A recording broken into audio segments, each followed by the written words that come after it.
का खौफ एक बार फिर से लौट आया है, जिसके चलते कई राज्यों में मिनी लॉकडाउन तो कहीं पूर्ण लॉकडाउन की घोषणा हो चुकी है।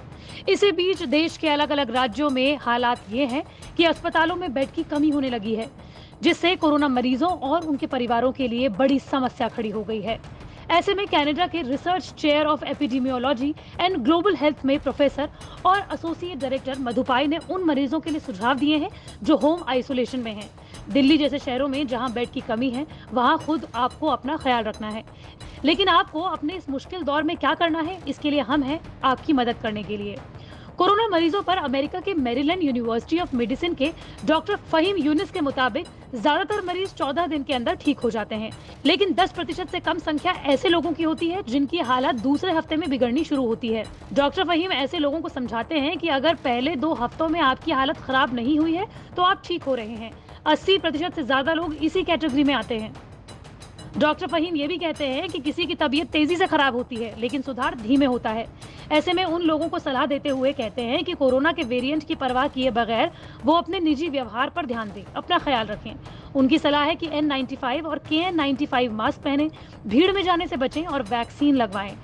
वो कहते हैं कि जिन चीजों पर आप नियंत्रण कर सकते हैं उन पर ध्यान दें और सतर्कता में रहें।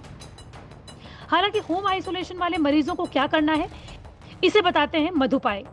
वो कहते हैं कि अगर आप कोरोना के शुरुआती दौर में हैं, यानी कि आपको कुछ ही दिनों पहले कोरोना डिटेक्ट हुआ है, तो अपने ऑक्सीजन लेवल को आपको ऑक्सीमीटर के जरिए जांच करते रहना चाहिए। ऑक्सीमीटर ले आएं और दिन के हर 4 घंटे बाद अपने ऑक्सीजन की जांच करवाते रहें। आराम करें, खुद को हाइड्रेट करते रहें, जिसका मतलब ये है कि आपको पानी पीते रहना है या फिर जूस का सेवन करते रहें।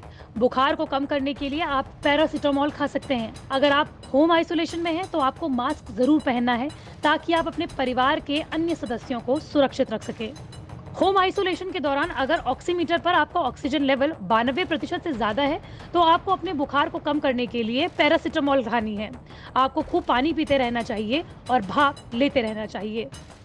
लेकिन अगर आप होम आइसोलेशन में हैं और ऑक्सीमीटर पर ऑक्सीजन लेवल 92% से नीचे आ जाए, तो आप घर पर ऑक्सीजन लगवा सकते हैं, या फिर आपको ज्यादा सावधान रहने की जरूरत है। जो लोग भी अपने घरों पर ऑक्सीजन सिलेंडर लगवा सकते हैं, वो डेक्सामेथासोन दवा का सेवन लगातार 10 दिन कर सकते हैं।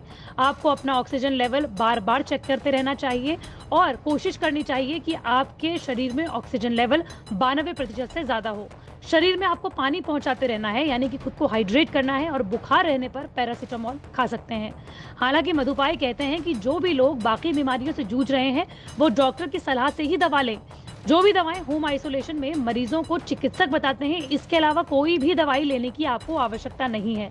सोशल मीडिया पर आप होम आइसोलेशन और आपको होम आइसोलेशन के दौरान कौन सी दवाएं खानी है, इसके बारे में तमाम प्रिस्क्रिप्शन देखते होंगे, लेकिन आपको ऐसे प्रिस्क्रिप्शन को फॉलो नहीं करना है। अगर आपकी 2 हफ्तों में भी तबीयत खराब ही रहती है, तो आपको डॉक्टर से एक बार फिर से सलाह मशवरा करने की जरूरत होगी।